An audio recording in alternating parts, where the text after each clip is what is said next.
Class 9 এর প্রিয় শিক্ষার্থীরা, আমরা এখন এই ভিডিওতে তোমাদের এই কোষে দেখি 13 এখানকার এই 7 নম্বর জ্যামিতিক প্রশ্নটি খুবই সহজ সরলভাবে আলোচনা করে অঙ্কন করব। ঠিক আছে, তো প্রিয় শিক্ষার্থীরা, আমরা প্রথমে প্রশ্নটা একটু ভালোভাবে দেখি।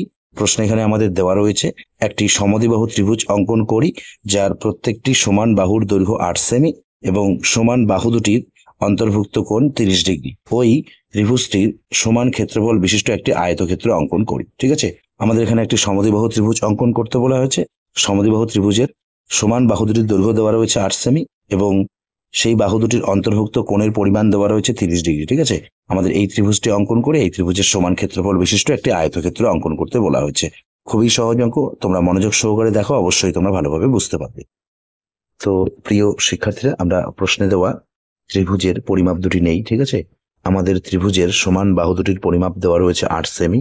এই যে শূন্যের বড় দাগ এখান থেকে শুরু, এই যে 8-এর বড় দাগ এই পর্যন্ত, এই দুই বিন্দু যুক্ত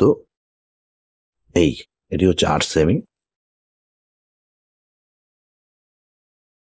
আর সমান বাহুদ্বয়ের অন্তর্ভুক্ত কোণের পরিমাপ দেওয়া রয়েছে 30 ডিগ্রি। তো দেখো, 30 ডিগ্রি কোণটি আমরা এই যে এখানে অঙ্কন করি। তার জন্য যে কোনো একটি সরল রেখা, মাঝে বিন্দু, এরপর চাঁদার সাহায্যে আমরা 30 ডিগ্রি কোণটি অঙ্কন করব। এই যে 30,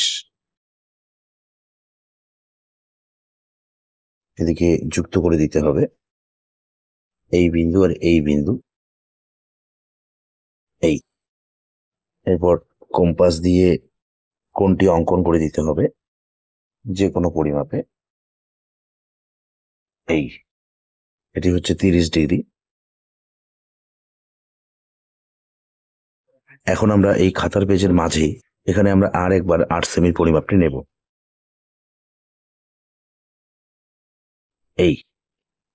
এই 8 সেমির বাঁ দিকের বিন্দুর নাম দিই আমরা বি, ডান দিকের বিন্দুর নাম দিই আমরা সি। এখন আমরা এই বি বিন্দুতে প্রথমে 30 ডিগ্রি কোণটি অঙ্কন করব। ঠিক আছে, তো দেখো 30 ডিগ্রি আমরা প্রথমে এই যে এই দুই বিন্দুর পরিমাপ নেব, এই যে এভাবে পেন্সিল কম্পাস নিয়ে এই বি বিন্দুতে বসিয়ে এখানে একটি অর্ধবৃত্তাকার চাপ নেব, এই যে এভাবে। এরপরে 30 ডিগ্রি আমরা এই দুই বিন্দুর পরিমাপ নেব, দেখো পেন্সিল কম্পাস দিয়ে এই যে এই দুই বিন্দুর পরিমাপ। ঠিক আছে, নিয়ে এই যে এখানে বিন্দু উৎপন্ন হয়েছে এখানে বসাতে হবে, বসিয়ে এই যে এভাবে। ঠিক আছে, এখন আমরা এই বিন্দু আর এই বিন্দু যুক্ত করে এদিকে একটি রশ্মি অঙ্কন করব। তো রশ্মিটি আমরা অবশ্যই 8 সেমির থেকে বেশি নেব।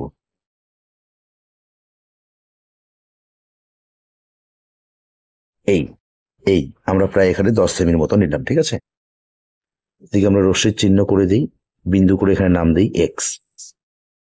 এখন আমরা পেন্সিল কম্পাস দিয়ে এই 8 সেমির পরিমাপ নেই। ঠিক আছে, আমরা উপরের বাহুটির পরিমাপ নিতে পারি, অথবা এই বিসি বাহু এটিও 8 সেমি, এটি নিলেও হবে।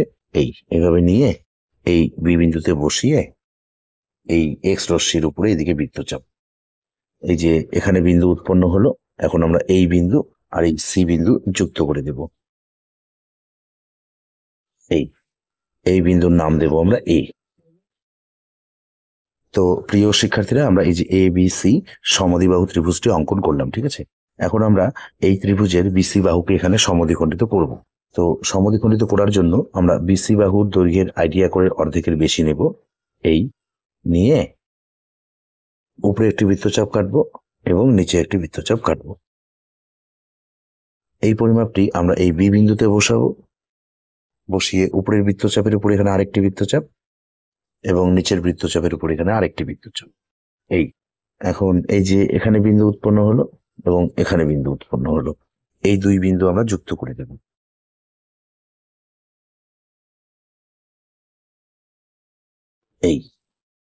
এখন আমরা এই এ বি সি ত্রিভুজের এই বিসি বাহুর সমান্তরাল এখানে এ বিন্দু থেকে একটি পি কিউ রশ্মি অঙ্কন করব। ঠিক আছে, দেখো, তো রশ্মিটি অঙ্কন করার জন্য আমরা প্রথমে এই বিসি বাহুর দৈর্ঘ্য নেব, পেন্সিল কম্পাস দিয়ে যেভাবে নিয়ে এই এ বিন্দুতে বসাবো, বসিয়ে ডান দিকে একটি বৃত্তচাপ কেটে নেব। এরপর আমরা এই এ বি বাহুর পরিমাপ নেব, নিয়ে এই সি বিন্দুতে বসিয়ে এই বৃত্তচাপের উপরে আরেকটি বৃত্তচাপ। এখন এই এই যে এখানে বিন্দু উৎপন্ন হলো, এই বিন্দু আর এই এ বিন্দু আমরা এখন যুক্ত করে দেব। এই এদিকে রশ্মির চিহ্ন, এদিকে রশ্মির চিহ্ন, বিন্দু করে নাম দেই পি, এখানে বিন্দু করে নাম দেই কিউ, এই বিন্দুর নাম হবে ডি, এই বিন্দুর নাম দেই ই।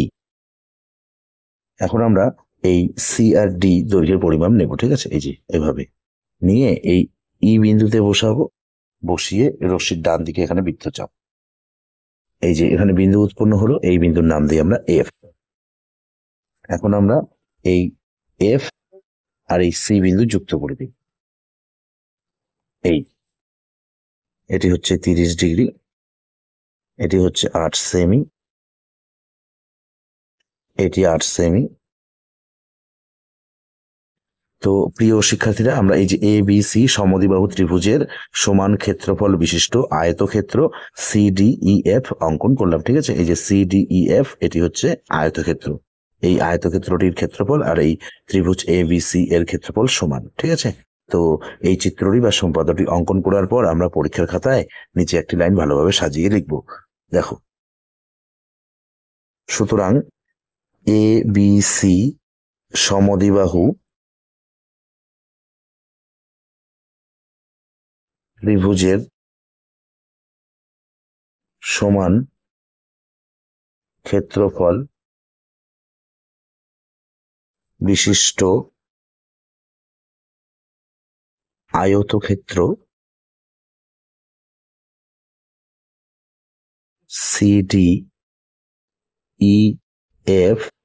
অঙ্কন করা হলো।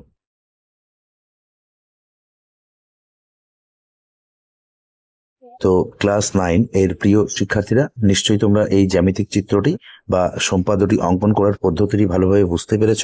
তো এই ভিডিওতে এ পর্যন্ত, ধন্যবাদ।